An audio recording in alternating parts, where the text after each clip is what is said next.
Welcome, everybody. Great to see you all again, and welcome to the second event in our Revisiting the Presidency series as part of our 50th anniversary celebration.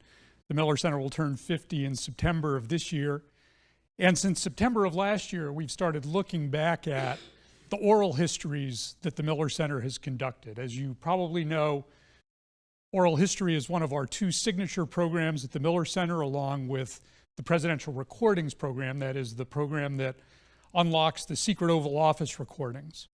Oral history started first at the Miller Center. It started in the spring of 1977 with the Ford administration, where senior White House officials came down for 2 days all together in one group to talk about the Ford presidency.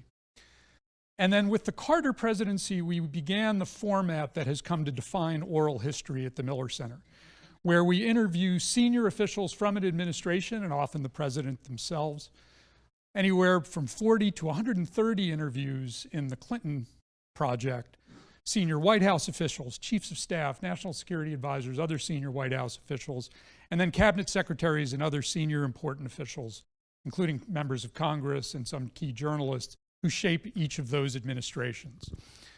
So we have done Carter and released Carter, Reagan, Bush, Clinton, Bush. All of those have been released. You can find those 6 projects, including Ford, on our website. A year from now, we will release the Obama project. And we have begun work on the Trump project. That is Trump 45, and at some point there will be a Trump 47. The projects, to give you a window, and we are planning for a Biden project right now. To give you a window into these projects, they can take anywhere from 2.5 to 5 or 6 years to complete. 6 months to simply plan a project. Who do you interview? What topics do you prioritize? How do you line up a team of not just interviewees, but interviewers for those various projects? And then you begin the work. Typically, we're doing about 20 interviews a year. So if we're trying to get 100 interviews for an 8-year presidency, it can take 5 years of interviewing. And then you go back and you take the transcripts and make sure that the interviewee is okay with releasing their words to the public. Sometimes they are, and sometimes they're not. So it can take a while. We're still getting transcripts released from all of these projects where people have still not signed over the deed to their works. But when they do, it's an important gap filler. You know the phrase, mind the gap. We help fill the gap. And the gaps between what's been written in the press and even what some of these officials have said in their memoirs, and as some interviewees have said directly to us when their memoir is sitting on the table, that story's in the memoir. Let me tell you what's not in the memoir. Those are the best moments. It's basically a 360 perspective on a president by the people who worked for the president and with the president, giving you that administration in full perspective from every potential angle we can assemble. And so today, I give you that long wind-up because we're going to go back to the beginning of our first oral history project, the Carter Project, the one that we do in the current format. And we're really delighted to have 3 really important people to the Miller Center and to the country, particularly on understanding Jimmy Carter, who he was, what he accomplished in his presidency and his post-presidency. I'm going to start with Paige Alexander, who of all these 3 people is the one I've known the longest. Paige currently serves as CEO of the Carter Center, a nonprofit organization founded in 1992 by President Jimmy Carter and former First Lady Rosalind Carter to advance peace and health worldwide. Before joining the Carter Center, Paige had a distinguished global development career, working at USAID in a number of different capacities, as well as other experience in government and nonprofit sectors. And as I mentioned, I've known Paige since I met her in her original hometown and her current hometown, which is Atlanta, Georgia, at the convention for another Democratic presidential candidate, Mike Dukakis. Paige was my boss on that campaign. I was an advance person, and she ordered us around the country, sending us to far-off places to set up events for Governor Dukakis and Senator Benson. So it's great to have Paige in my home. Also with us is Jonathan Alter, an award-winning author, political analyst, documentary filmmaker, columnist, and radio host. His most recent book is His Very Best, Jimmy Carter, A Life, in 2020. And his earlier books include The center holds Obama and his enemies, The Promise, President Obama Year One, and The Defining Moment, FDR's 100 Days and the Triumph of Hope. A former senior editor and columnist at Newsweek, Jonathan is a longtime political analyst for NBC News and MSNBC. He graduated with an AB in history from Harvard University. And then finally, our moderator today is Bob Strong. Bob is a Miller Center non-resident faculty senior fellow, emeritus professor and provost at Washington and Lee University down the road, and an often interviewer in our oral history program. And I had the great good fortune of getting to interview a former senior government official with Bob, and it was an education for me in how these things are done. Bob earned his PhD here at UVA, and he participated in the Carter Oral History as a graduate student. So he was present at the creation of this program, and we're so thrilled to have him back with us. Bob's book publications include Character and Consequence: Foreign Policy Decisions of George H.W. Bush, Working in the World, Jimmy Carter and the Making of American Foreign Policy, and Decisions and Dilemmas, Case Studies in Presidential Foreign Policy Making since 1945. So we're thrilled to have all of you, and especially thrilled to have these great guests with us, and I'm going to turn it over to you, Bob. Thank you so much. Well, thank you. It's a pleasure to be here. As Bill told you, we're here at the intersection of two anniversaries. The Miller Center is this year celebrating 50 years of its existence. Last year, before his passing, Jimmy Carter celebrated his 100th birthday. And those two milestones met in the Carter Presidency Project in the early 1980s. We're going to have a conversation about Jimmy Carter's life and legacy, and I'm looking forward to it.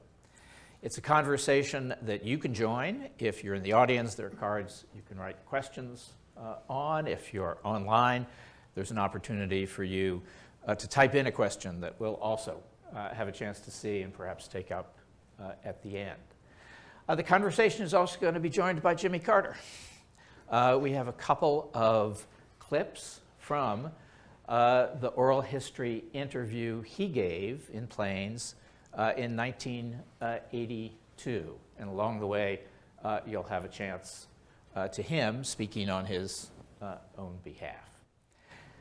Let me get started by asking Jonathan to get us going.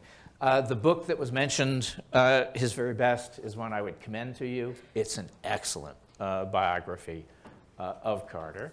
And one of the arguments that Jonathan makes is that while the American public knows and admires Carter's post-presidency, they probably don't give enough attention or enough credit to what he was able to accomplish in his 4 years in the White House. And I wonder if you could start us off with a summary of what you would say to people who need to know more about Carter's White House years.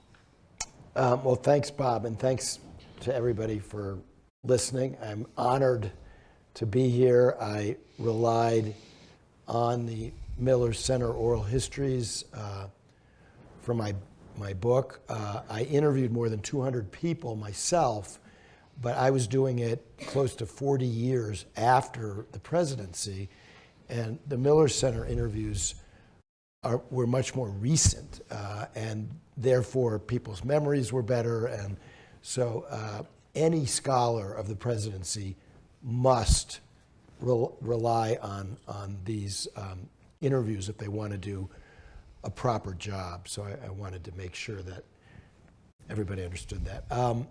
So if you went out in the street today, or maybe even in this room, and you said, Jimmy Carter, okay, he just died, like, what's your take on him? Pretty much everybody would say the same thing.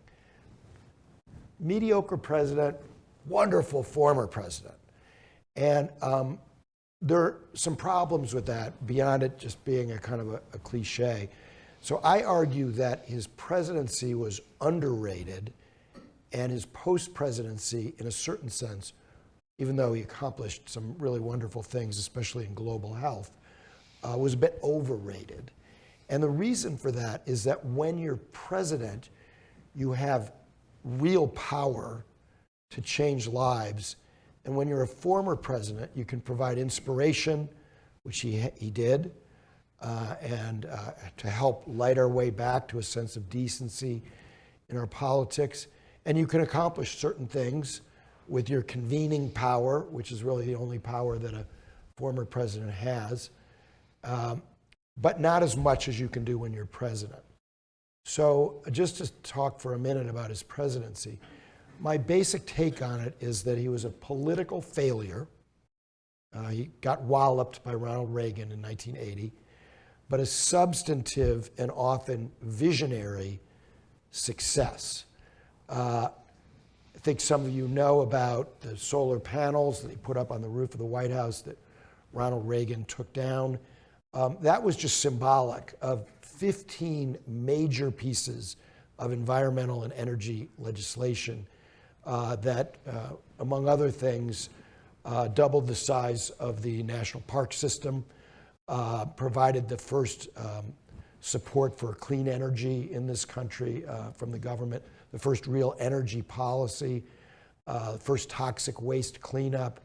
And that's just a tiny fraction of what he accomplished. There were basically bills signed every week, practically every week, major bills that, for instance, provided the whistleblower protections that we're seeing coming into play now, and that resulted in Donald Trump's first impeachment, which was precipitated by whistleblowers.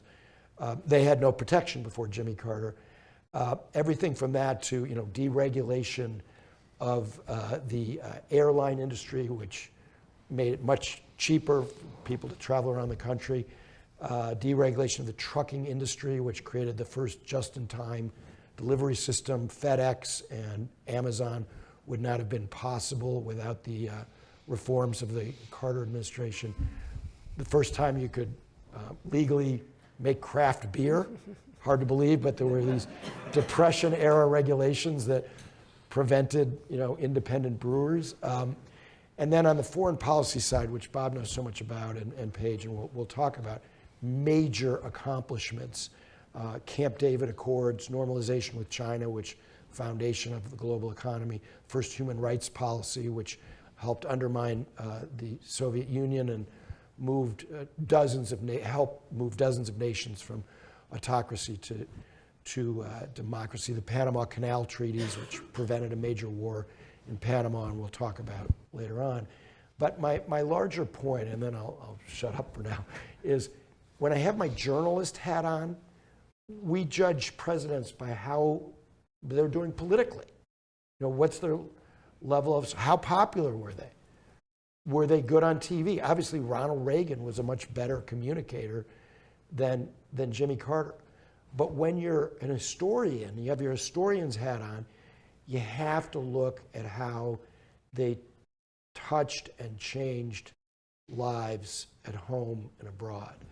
And on that score, Jimmy Carter doesn't deserve to be on Mount Rushmore, but he deserves to be much more appreciated than he is. And I think, I was telling my wife the other day, I think, I've been a journalist for almost 50 years.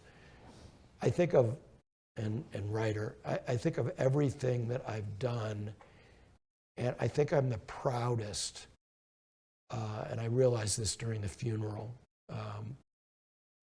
the proudest of my role, and I had a lot of help in beginning a long overdue reappraisal of Jimmy Carter. Thank you. If it's true that Carter didn't get the credit he may have deserved for his accomplishments either in 1980 or since, it kind of raises the question, why is that so? And before I ask you that question, I'd like to ask the Miller Center staff to play the first of the clips in which Carter says something about what he may have done wrong on that score. Can we have the first of the Carter interview clips?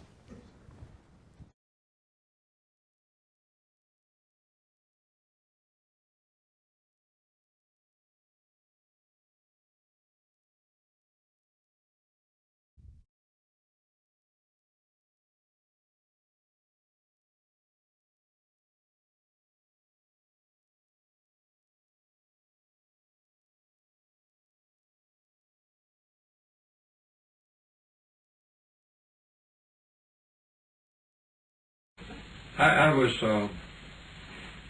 experienced as a governor. I think I did a good job as governor. I did a lot of innovative things, all of which have stood the test of time. And so I took that experience to Washington, but there were at least two remarkable differences. One was just the Washington environment was much more of a major factor than was the Atlanta environment on a comparative basis. I could ignore the people in Atlanta who were the social and business and media leaders if I chose with relative impunity and deal primarily with the members of the legislature. It was a much more isolated relationship between the legislative and executive branch on the one hand and the general public and the news media on the other than what was the case in Washington, where the lobbyists and the law firms and the news media leaders, and particularly the colleges and others, were such an important element of government in Washington. And I underestimated that. Don't think there's any doubt about it. Now, in part, Carter gives a very conventional answer to why didn't he get enough credit? Well, the Washington elites and the columnists and the journalists When we had any didn't power. give it to me. But then he does something that's a little odd. He says it might have been my fault. I didn't cultivate them enough. Yeah. And I wonder if you could comment about why Carter's reputation as a weak and ineffective president has been so long-lasting. Well, by the way, he thinks, when I asked him, and I spent a lot of time with him over a period of 5 years, what the biggest misconception of him was. He said that I was weak. Because anybody who knows Jimmy Carter knows that it really doesn't apply. But he got perceived as weak. And that was, I think there were a few other factors beyond the one he described, which is important. First of all, he said very critical things about himself. And as my mother told me a long time ago, my late mother, people only know what you tell them about yourself, you know. The rest of it's gossip, right?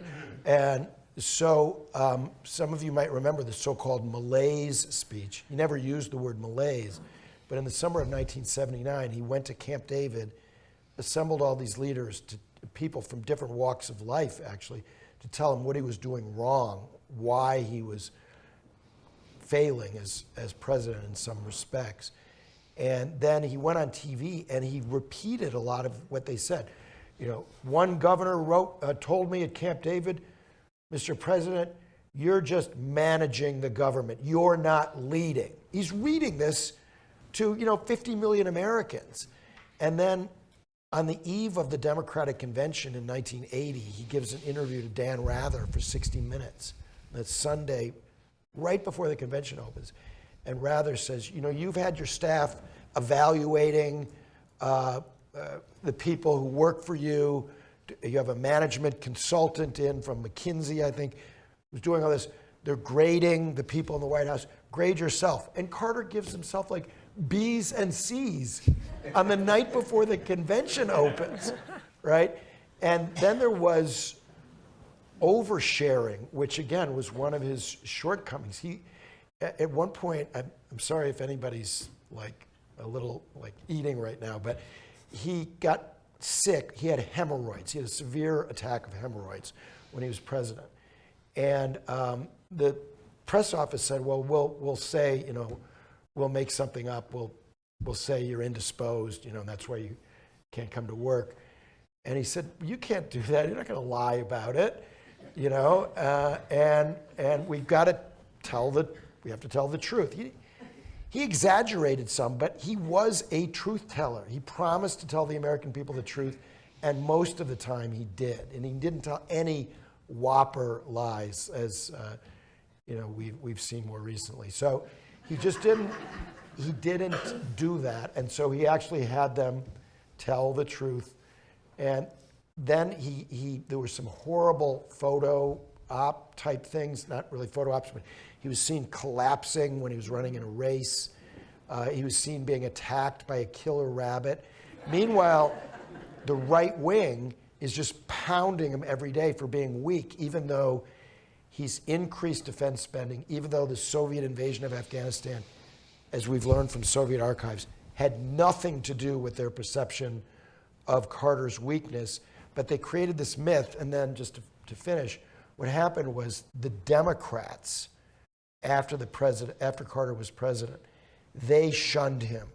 They didn't want him speaking at their conventions, or if he did just a very reduced role. They leaked critical things about him, in part because he was, and this was one of the reasons why I think his post-presidency is a little bit overrated, he was making life difficult for the incumbent by being a kind of freelance Secretary of State. So the Democratic presidents, especially Clinton, who he didn't get along with, were like, get away from me. Oh, another thing, just to give you one example.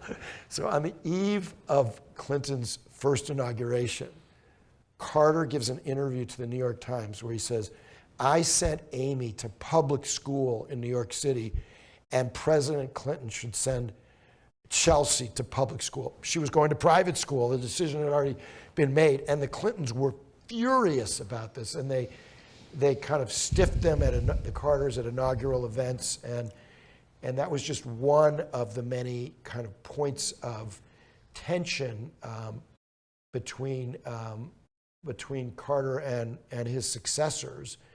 And if your successors are if their people are dissing you, that's going to hurt your historical reputation. So honesty is the best policy unless your career is politics. Correct. Paige, can you tell us, Carter's presidency was only 4 years long. He spent a lot more of his life and time as global citizen, humanitarian. Can you talk to us about that part of his life and career? Sure. Well, let me take a through thread from what John was saying. When he spent 8 years in public service between the governorship of Georgia and the White House, and then 92 years as a global citizen. So when you look at what President Carter said about the lasting effects of his policies in Georgia, we also saw that, as John mentioned, in the lasting effects in the White House. Looking at human rights as part of our foreign policy, he created the Democracy, Rights, and Labor Bureau at State Department. That's probably been in the news along with USAID as something that's been taken down now. The Inspector General's office, also in the news. The things that he did at that time were exactly what he wanted to continue to do when he started the Carter Center. And he tells a story about waking up in the middle of the night and saying, after his involuntary retirement from the White House, he called it, that he woke up and he's like, I want to create a mini Camp David. So if you come down to Atlanta, we've got 37 acres, a beautiful campus, not as beautiful as UVA, but a small version that really contemplates the work he wanted to finish in the White House that he was unable to by doing conflict resolution, human rights, and peace. And then later, he decided to take this moonshot deal on global health. And one of the pieces that I find so endearing about him in many ways is his persistence and his stubbornness in the policies he led in government and not really caring about the politics of it, to announce something as massive as, I'm going to eradicate a disease, a human disease. So the only human disease that's ever been eradicated is smallpox, and it was done with a vaccine. And so having traveled to villages in Mali and Ghana and throughout the mainly sub-Saharan Africa, he saw, and again, apologies to anyone eating who hasn't had a problem with hemorrhoids already. I'm going to talk about a parasitic disease that's a worm that comes out of your body. And if you drink the water and ingest this worm, it grows inside you, and a year later presents itself as a blister, and it is incredibly painful. Kids can't go to school, farmers can't work, women can't take care of the family. And he kept seeing this everywhere he went. And these small villages in South Sudan and Chad looked exactly like his village of Plains, Georgia, which had 600 people. And he said, these people at the end of the road need help. So he announced that he was going to eradicate guinea worm. There is no vaccine for it. it is behavior change, it's how you collect the water. So in terms of his humanitarian aspect, we have worked with Vestergaard on life straws. So people, millions and millions of Africans now wear straws around their neck and they drink water through this filter. And it's not a real life straw like our kids use, but it is a version that is appropriate. And I just got back from South Sudan and was with the Minister of Health and thought I would present her a really nice straw with a beaded chain on it. And she looked at me and she said, Paige, I'm a refugee from Darfur. This was my first toy. So it gives you a sense of how prevalent these straws were throughout the entire sub-Saharan Africa. So we went from 3.5 million cases a year of guinea worm in 21 countries down to 13 human cases last year. And this was because Jimmy Carter decided to take that big bet. And he wasn't listening to the doctors who were saying, you can't do this, there's no vaccine, how are you going to get people in Ethiopia to collect water differently than they have for generations? And this is what he set out to do at the Carter Center. So on top of being a shadow Secretary of State, which many of the presidents didn't particularly appreciate, whether it was in North Korea or the various places that he went, we've observed 125 elections in 40 countries, and President Carter did dozens of those. And when you show up at the door and you've got a former president standing there in East Jerusalem saying, you're going to open this polling facility or else I'm not going to leave and these cameras are going to stay here, things happen. And so he did this on the peace and the conflict resolution side, and we have taken big bets on the health side. And his and Mrs. Carter's intentionality in setting up these two pillars as our North Star means we haven't gotten involved in a lot of other things, but we've stayed very focused for 40 years now on these two pillars. So just to quickly pick up on something. So, this was an epic American life. And I didn't mean by, going after the cliche to in any way diminish the just extraordinary things that he's done, that he did after leaving office with Rosalynn, because they were full partnership for reasons we can talk about. But my basic argument about him is that he's the only person I can think of, much less president, who effectively lived in 3 centuries. So he was born in 1924, but it might as well have been the 19th century.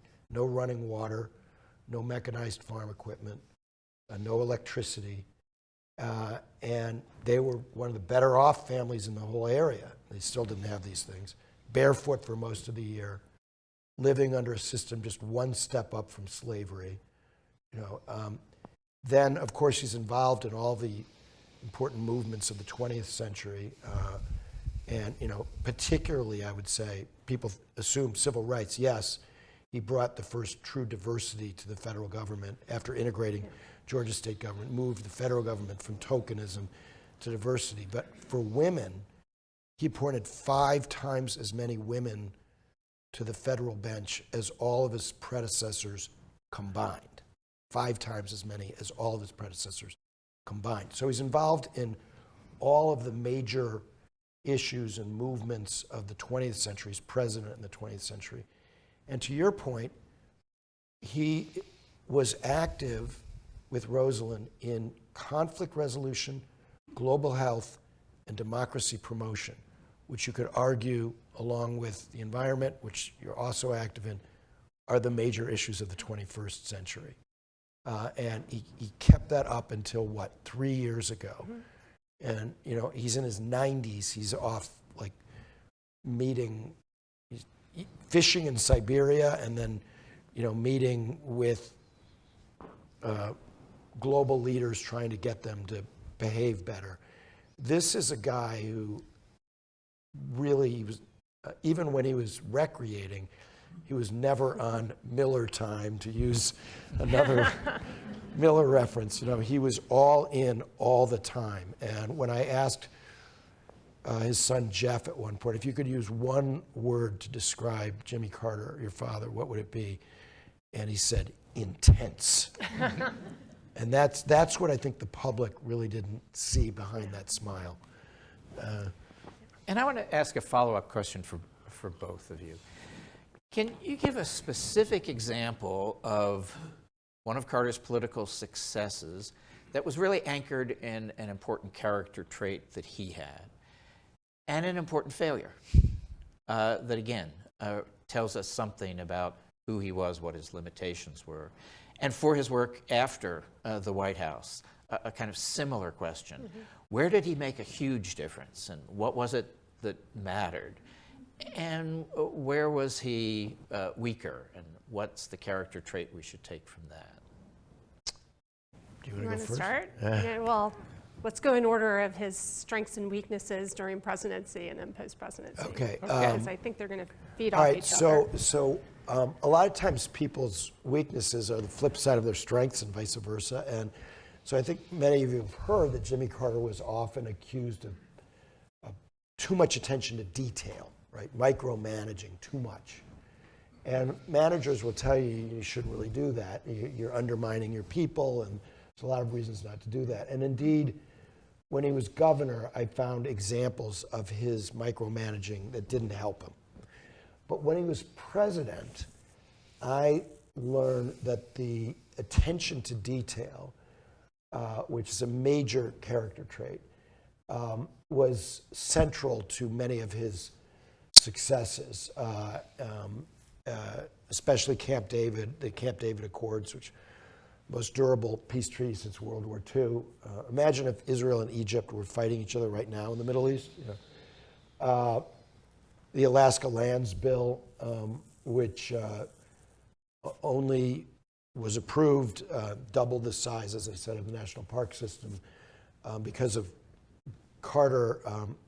One of the opponents, a senator from Alaska, came in and to the Oval Office to try to buffalo Carter on, you know, how the maps should go and what areas should be set aside from development. And Carter is poring over these maps, and Senator Stevens says, well, you know, why does the park have to be here? And Carter says, well, those are the headwaters of this species. And, you know, he knew everything about the map of Alaska. And when Stevens left on the way back to the Hill, he says to his aide, the president knew as much about my own state as I did. He was checkmated, right? And so that sense of detail was hugely, hugely important. And I could go on to talk about other Panama Canal treaties, almost all of his triumphs. Where he didn't pay enough attention, for reasons we can discuss, was on Iran early on at the time of the Iranian Revolution. He was busy with Deng Xiaoping and other things, and he didn't focus in his usual way on that. And then in terms of a character trait that is less flattering, his kind of I know better, and maybe his refusal to listen to advice or to take the wrong advice. After the Malaise speech that I mentioned, initially it was popular. People actually liked the idea of a president having some humility, and the speech went over well. The numbers were good. I actually had been an intern in the speechwriting office the summer before, and I returned right after the speech. The speechwriters were really happy. But then Carter did something dumb. He fired half of his cabinet. And people went, why did he do that? And it looked strange to foreign governments, and he admitted that it was a mistake, later admitted that it was a mistake, and it was from that stubbornness and sometimes coldness. He did it in a very cold way, too. And then, just very quickly, in the post-presidency, I think that same stubbornness, I know better, led to his two biggest mistakes as a former president. One was that he'd had a really good relationship with George H.W. Bush initially, because he talked Daniel Ortega out of leaving power in Nicaragua, one of his great achievements as a former president. And Bush and Jim Baker were thrilled by this. He took care of this huge problem in Nicaragua with his wildly effective skill set in diplomacy. But then he so opposed the Gulf War in 1991 that he wrote to foreign heads of state telling them to vote against the United Nations in the Security Council. against the United States in the Security Council. And this was just the wrong thing to do. And Bush, who I interviewed about it, was absolutely right to be ticked off about Carter doing that. And it was from the stubbornness. In the same way, he titled a book, Palestine, Peace or Apartheid. Not apartheid. Peace, not apartheid. Palestine, Peace, Not apartheid. And he was told by his editor, who was later my editor, his agent, everybody, do not put that title on the book. The book itself was unobjectionable. The title was disastrous for him. And he now realizes that it was a mistake to do that, but it was his stubbornness that led him to dig in his heels and insist on that title.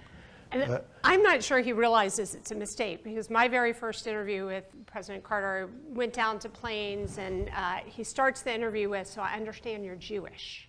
I was like, really? That's where we're going to start? And he said, well, you know, your people are angry with me. And I said, my people are angry with the title of your book. And he said, have you read my book? And I said, of course, I'm not going to come down here and consider this job if I haven't read the book. And we had a conversation. He said, I asked you that because I need to know what the Jewish CEO of my organization is going to do when Hamas attacks Israel and Israel has a disproportionate response. That was January 2020. He said that to me. And I still get chills thinking about the conversation we had, because he so knew that was going to happen. He said, the one thing I did not take care of in the Camp David Accords was the Palestine question. And it was something that I think he forever regretted not coming back to the table and trying to get the Palestinians to the table, which is where the Carter Center enters. You know, we've done so much intra-Palestinian dialogue for so many years as part of a follow-up to what he wanted to do. And yet here we are. But it gives you a sense of, he recognized when he overreached. He rarely apologized for it, often didn't admit it was an overreach. When I said, why did you name the book that? He said, with a grin on his face, because I wanted to sell books. No one else was paying attention. Said I knew it would get the attention that it needed. And he was absolutely right. And so, you know, when I do think about his strengths and his weaknesses, you know, as John's pointed out, he recognized when he would overreach, but it didn't stop him from continuing to do it, because he knew that was going to be effective. And for us, it looks like the peace and health work we do, when he went into Sudan and we talked to warring factions and said, you know, you have to stop fighting because guinea worm's endemic in your area and your people are hurting. And if you stop fighting, we can get health packages in to help you. And they stopped fighting. It was it was called the guinea worm ceasefire. It was the longest ceasefire in Sudan's civil war, happened because he did that. And then you fast forward to Ebola in Liberia, you know, the staying power of the Carter Center and the longevity of our relationship in Liberia meant that when CDC came in with scientists and told the religious leaders, you have to stop burying your dead this way, you're killing people by washing them and spreading the disease, no one would listen. But when the Carter Center, who had been there for 20 years, came in and said, let's talk about how you can do this. Can you have people in for only 20 minutes wearing full PPE to make sure that they are not harmed, and that they, you know, when they come out, they change clothes and then go back in, and you can still have the same religious ceremonies you want for burying your dead, but you're just making adjustments. That was more effective. And I think President Carter always thought that talking was important as opposed to using a big stick all of the time, that having those conversations and meeting people where they were as opposed to coming in with his own ideas. I think he learned over time. That was probably his strength, that he learned that overreach was problematic, but I wish maybe I had not. that Ebola story. I just had a brief mention of it. I wish I had had that in the book. Well, you can write a whole nother book on his post-presidency. Actually, one of his criticisms of my book was that I didn't do more on his post-presidency. He told me that. That's why I think you have another book in My publisher made me cut 100,000 words out of it. So you already have the book written. Robert Caro said, why not 2 volumes? I said, because my publisher won't publish 2 volumes. this listening and meeting people where they were was a very important part of his skill set. And Andrew Young, who had been his UN ambassador and who adored Jimmy Carter, although he said he sometimes made him feel inadequate in his presence because he was doing so much every day to help humanity. But he said when he became ambassador to the UN, and basically the human rights policy was a globalization of the civil rights movement. That's the way Carter envisioned it. And he said to Andy, ask foreign leaders what we can do for them, right. Don't tell them what they need to do for us in exchange for our support. And that had a really big effect. We had outstanding improvements in our relationships with many, especially developing countries in the Carter years. But the global events were so intense and the economy was so bad. We haven't mentioned, this was a central problem for Carter's presidency was the economy, that many of these good things nobody recognized. Just one other on immunization, which nobody knows, is that Rosalind Carter, I shouldn't say nobody, but almost nobody knows, when her husband was president, Rosalind Carter and a woman named Betty Bumpers, who was married to Senator Dale Bumpers and had started to do this when her husband was governor of Arkansas and Jimmy Carter was governor of Georgia.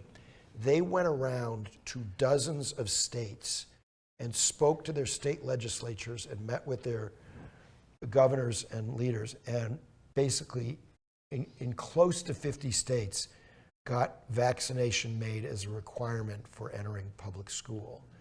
And this had a transformative effect on the public health of the United States. And of course now it's under assault, right?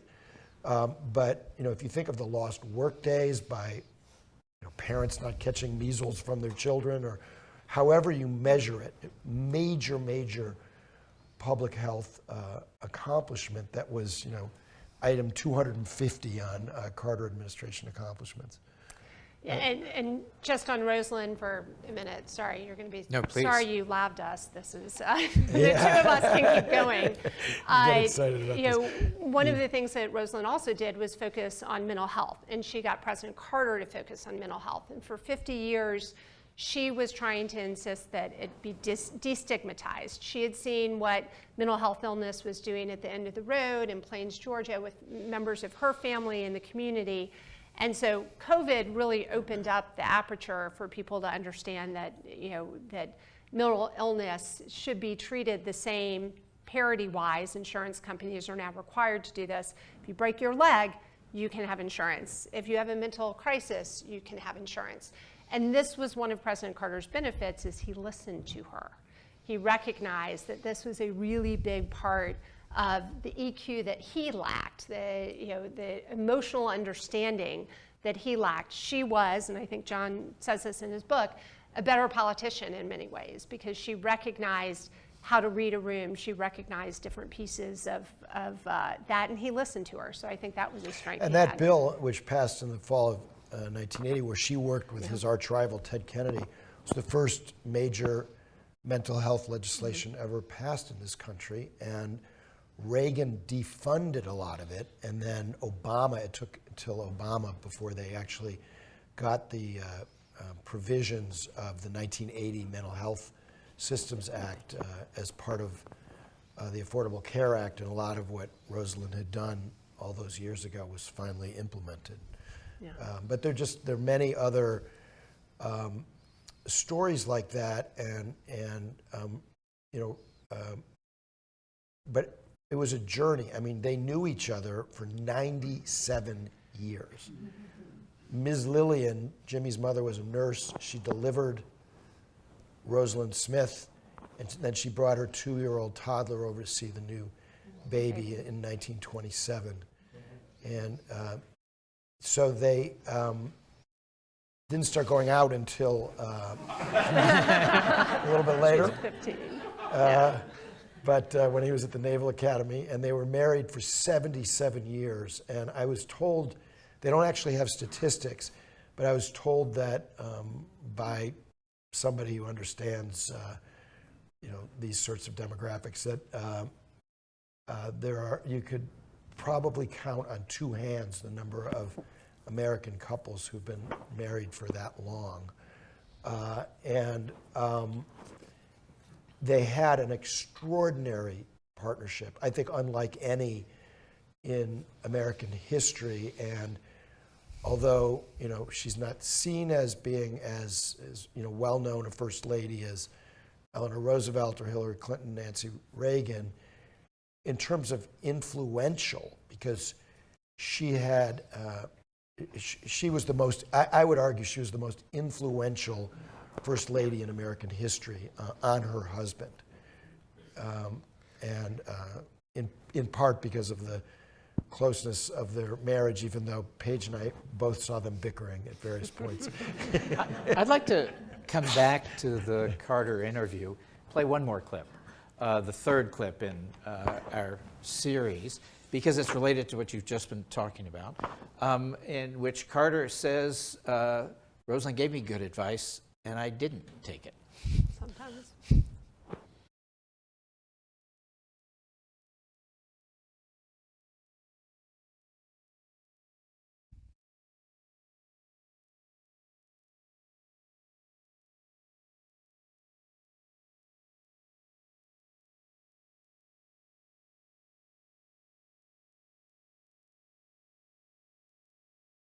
And I had adopted, I'll use the word pious again, I think an attitude of piety that aggravated some people, but also was a root of my political success in 1976. People wanted someone who wasn't going to tell another lie, who was not going to mislead the public, and who was going to try to reestablish, in my judgment, ethics and morality in international affairs. And so that's what I offered, and that's what I tried to carry out. I was obsessed, maybe to excess, with the need to carry out all my campaign promises. We kept a record of every campaign promise that I made, and we even published it, as you know. Stu Eisenstadt was one who evolved our campaign policy, and he kept a record of everything I promised. And we'd been in office for a few weeks. We published the darn thing, which was probably naive in a way, but it was restraining on me.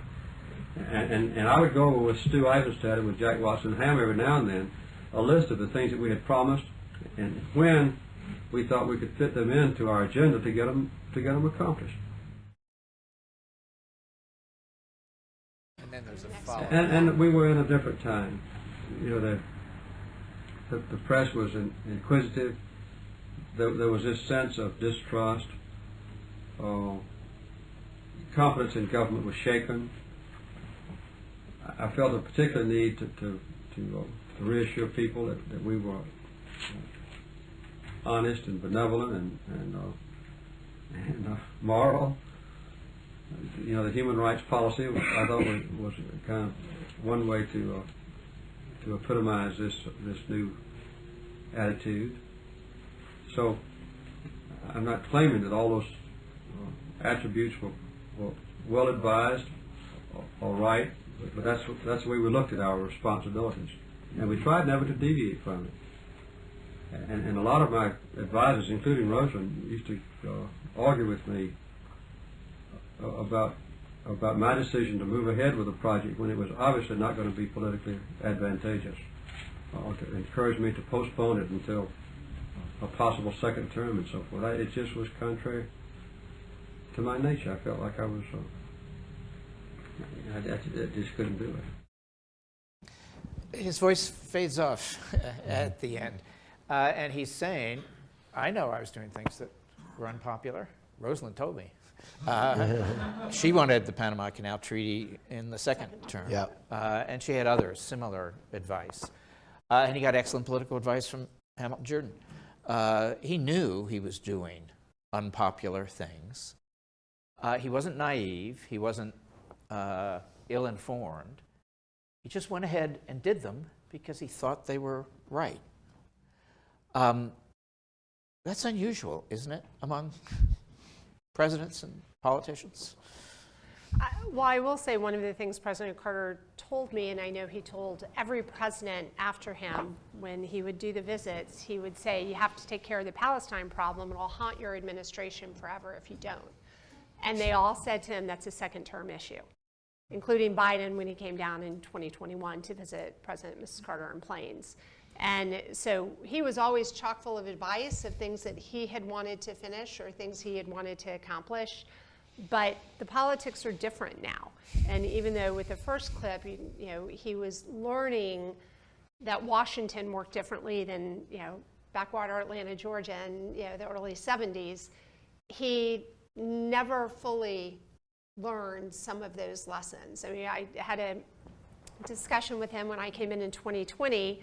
I'd moved from Amsterdam to Atlanta, which had been my hometown, but I'd not lived there for 35 years. And I came back, it's the middle of COVID, and I'm down in Plains, and I said, I don't know how we can not focus domestically, given all the work we do internationally on election integrity. How can we go to Zimbabwe or Cote d'Ivoire and say, your elections aren't being run well when there are 5-hour lines in Fulton County? And we need to hold a mirror up to ourselves. And I said, there are bots out there. He said, what's a bot? I was like, I said, you're in your 90s, I'm in my 50s. We are not going to have this conversation because I won't explain it properly. I said, but imagine if someone went around town and put a sign up on every tree and it was just out of your reach, but everyone in the town could see it. I had to relate it back to how he knew campaigns were done. Ballot boxes were stuffed. And so that the Carter Center has turned inward, and for the last 4 years, we've worked on domestic election integrity issues, democratic resilience, political violence, the same work we do in Sudan and Mali, we're now doing in Arizona and Michigan. And he was willing to accept that that America was a different place than when he ran for government. And that was, again, one of the positives that he listened. Jason Carter, his oldest grandson, who is chair of my board, when I told President Carter I wanted to do this, and it was the summer of 2020, and I didn't have enough time before the November 2020 election to raise money from the Soros Foundation and the Koch brothers to prove that we were truly nonpartisan, President Carter looked at me, he's like, you're going to spend all my money, aren't you? Yeah. And he was so frugal, and I thought he was being cheeky, so I said, I just got here, you've seen nothing yet. And Jason's going, stop talking, you're going to get fired. But the point was, I said, what are you saving your money for? And he said, a rainy day. And I was like, it is pouring outside. And so he had to step into this space that when you're sitting in your house in Plains, Georgia, and people are coming to visit you during COVID, and that's kind of all you're seeing, and you're watching Matlock reruns because the news gets you so frustrated.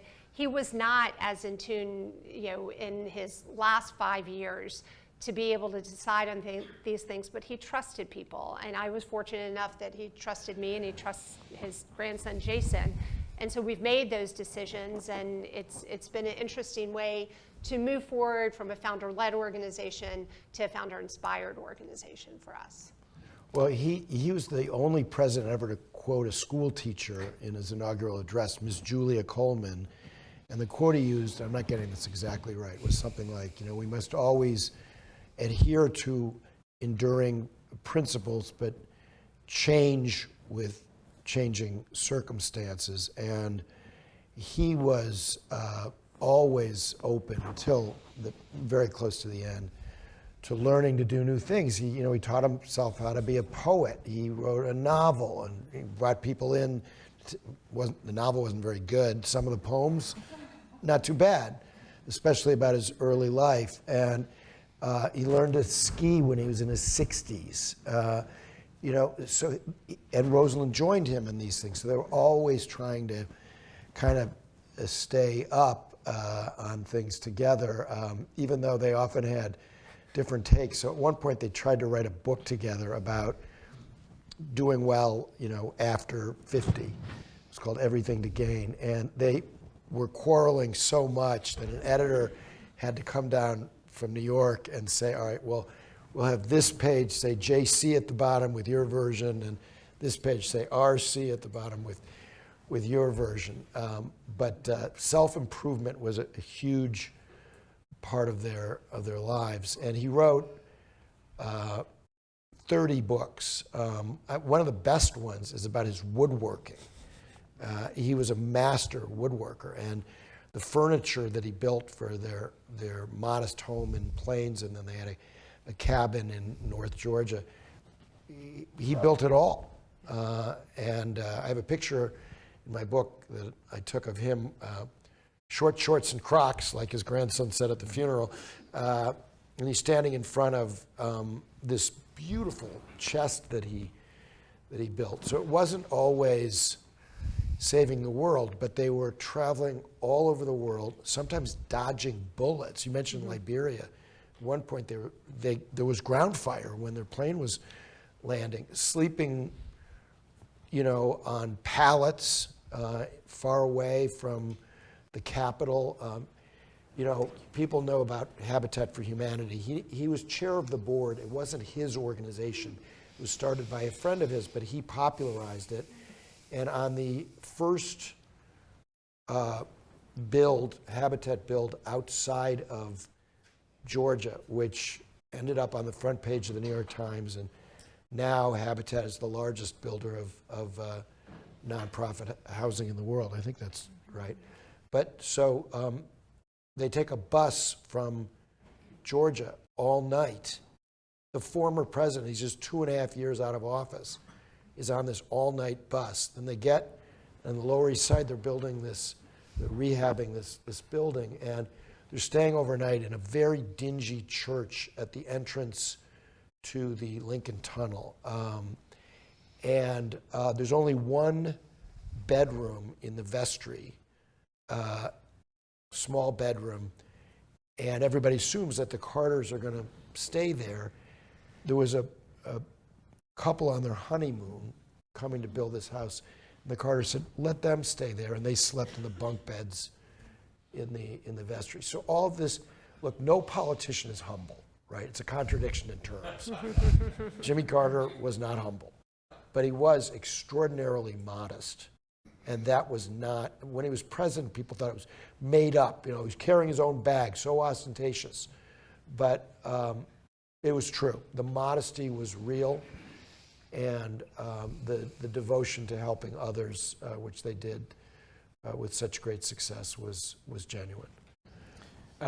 Bert Lance told us a story about Carter and self-improvement. He said the very first time he visited Carter's home in the Plains, he was in the president's study, and he saw that behind his desk he had a set of the Harvard classics. And he recognized them right away because he said, I bought a set of those and put them behind my desk too. The bindings are so nice. And it says Harvard on them. And then he took one off the shelf and opened it up, and it was filled with underlining. It was filled with margin notes. And he took another one off, and it was exactly the same. And it occurred to him, oh my God, he read them.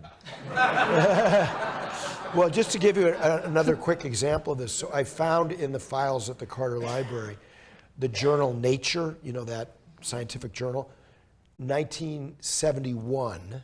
He's governor of Georgia. Other politicians in their spare time are playing golf, right? He actually quit golf.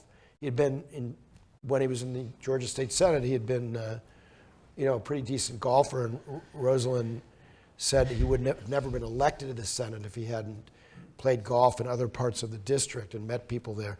But he quit because he wanted to spend his time doing other things. He did play tennis and went fly fishing.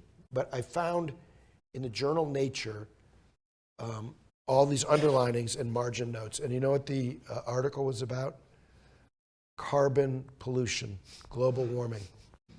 He was reading articles about it when it was still just in the scientific journals. And then at the end of his presidency, he issued a report. It was the first report anywhere in the world on the dangers of global warming. And the recommendations in the report, this I think adds a tragic dimension to his not getting a second term because he wanted electric cars by the mid-1980s. The numbers that this report by the Council on Environmental Quality in its White House used were identical to those used in the 2015 Paris Climate Accords on how much we needed to reduce carbon emissions in order to save the planet. So this was in 1980, and 35 years later, the Paris Climate Accords came to the same conclusion. I'm sorry. We have some excellent I'm sorry. questions from the You can tell I go on all day about this. And I'm afraid we won't get to all of them. But let me start with this one. Was Carter's Christian faith an asset or a weakness?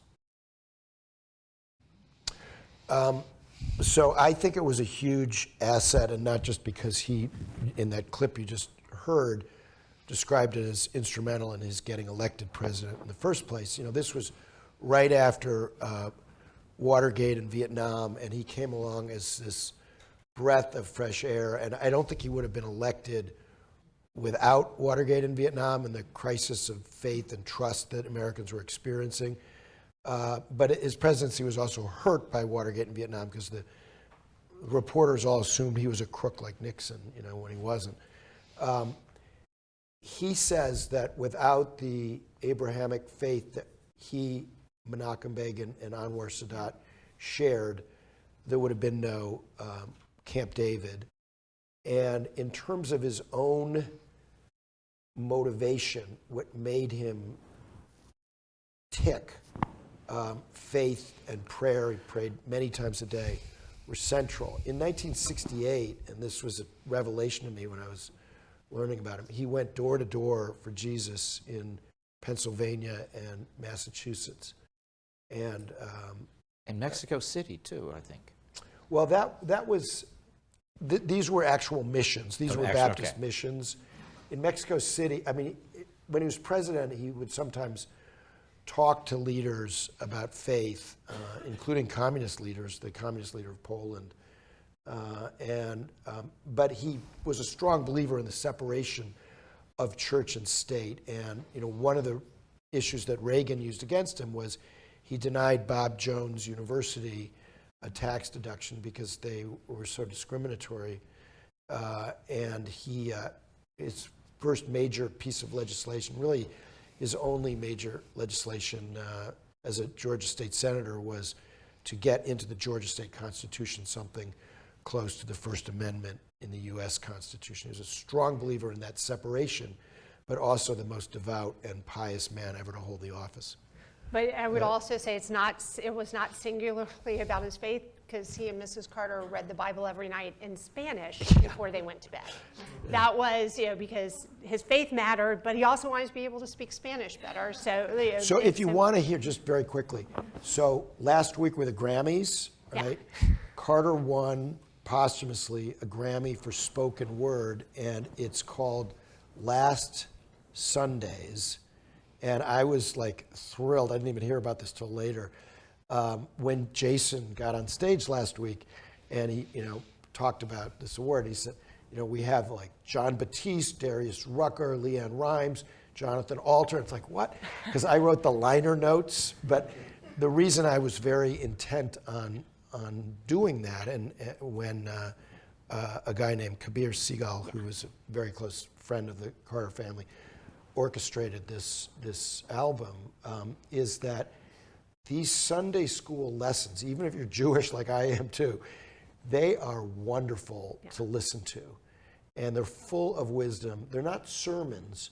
They're just gently delivered lessons. And people would come from all over the world to try to get a glimpse of these Sunday school classes. And it's nice that there's an album that's collecting them.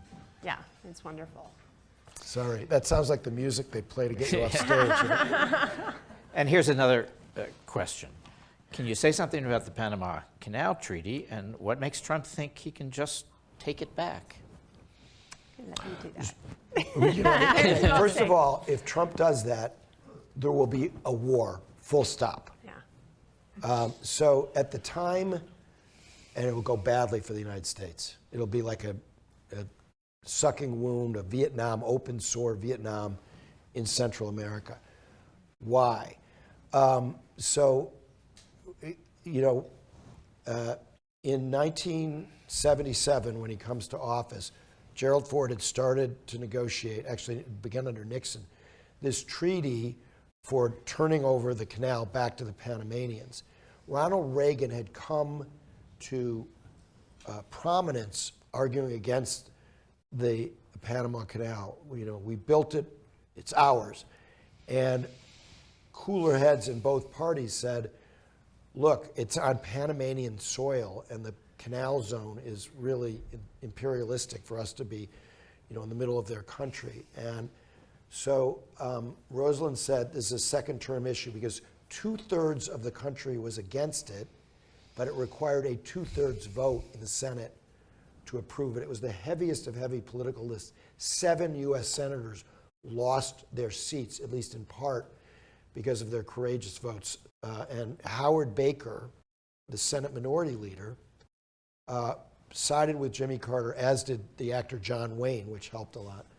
And the reason that Baker did is because he was told by the Joint Chiefs that if we don't do this, the sabotage and terrorism against the canal that would close the major artery of global commerce would require a permanent presence of 100,000 troops in Panama as far as the eye could see.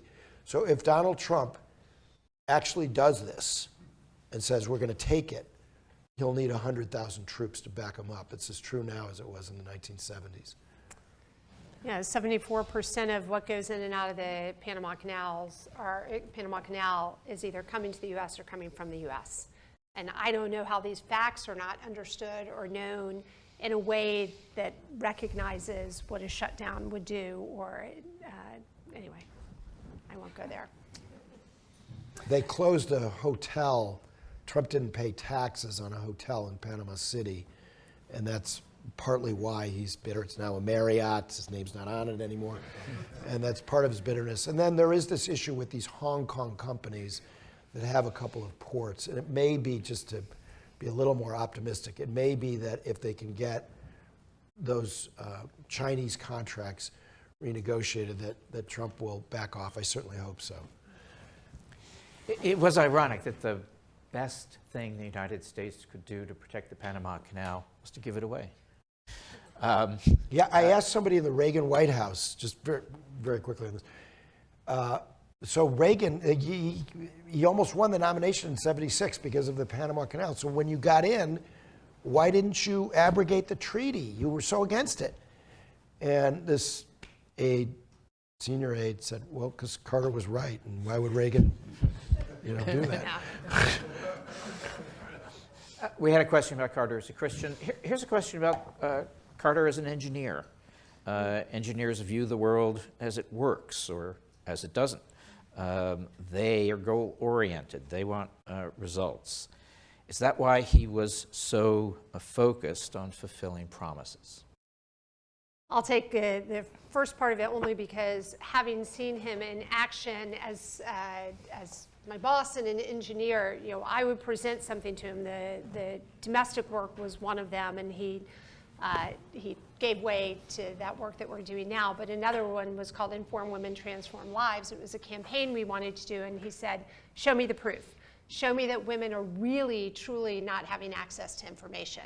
It's anecdotal what you're sharing with me. So we really had to do a deep dive to prove to him that these issues were prevalent throughout the world, that women were not getting the information they needed to get to be able to be successful in their communities.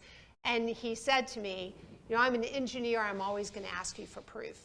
And so I think that's why all of our programs have been built on that foundation of, will they have impact, and are we actually solving a problem that exists, especially at the domestic level, and is not one that we are assuming and projecting this needs to be done in Bangladesh or in Mexico City, that this is actually something that is needed. So as an engineer running a nonprofit for 40 years, all of our programs really had to have that depth of proof before we could launch them. I'm really glad that question was asked. It is one of the most important things about Jimmy Carter. I mean, I describe him as an engineer with a humanist trying to escape, but everything about him connects back to this engineering background, and even more specifically, his experience with Hyman Rickover, the father of the nuclear navy, the most important technological project of the middle part of the 20th century.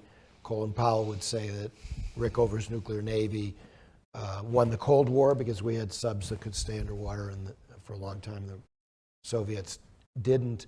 But Carter's experience with Rickover was central to the way he approached the presidency, and central to his, to your point, basically data-driven approach to problem solving. And so he didn't, if you brought up the political angles, he would shut you down when he was president. That's not to say he didn't do some very political things, and he could be cunning, and sometimes he would do things that you go, that's too political, in the same way that certain parts of his human rights policy were a little hypocritical, So these things were never done in total, but mostly he wanted to know what's the right solution, and then we'll work backwards from that to how we can engineer that right solution, whether it was at Camp David or on domestic policy.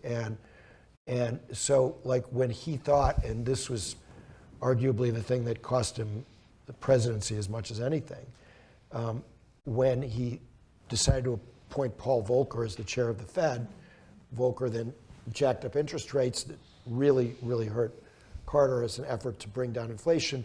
When he was finally successful in doing so, in ending inflation, Reagan reaped the benefits.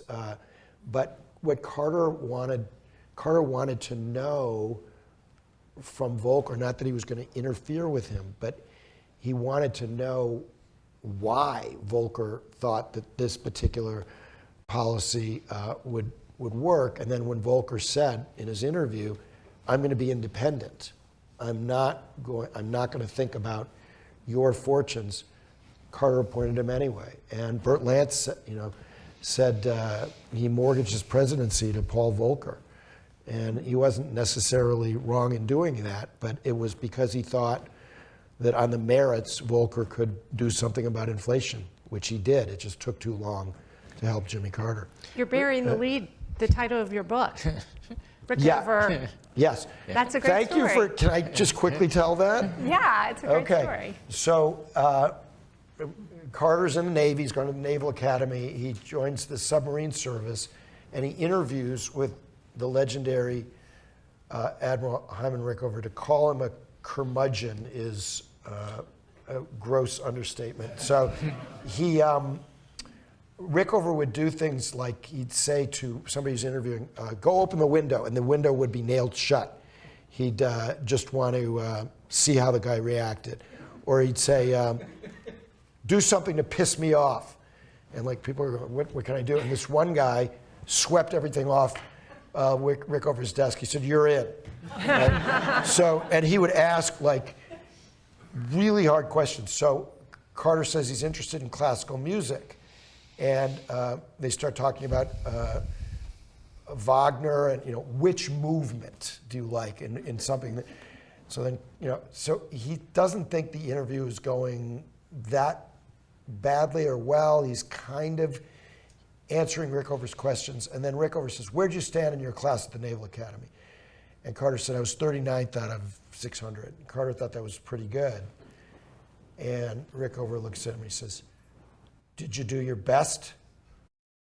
And Carter says, "Well, I guess I didn't do my best all the time." And Rickover swivels in his chair. "Why not your best?" The interview was over. And Carter calls Rosalind and says, I didn't get in.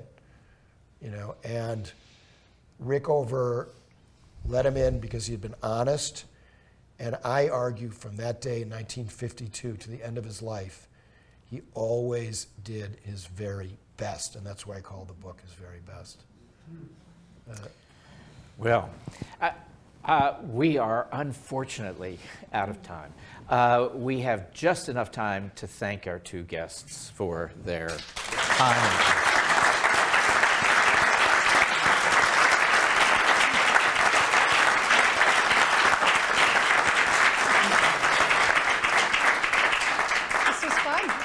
We've never done this before, so Yeah, thank yeah, you. yeah, you It's guys this is a trial run for us. Yeah, should we do this again? Yeah. Another venue?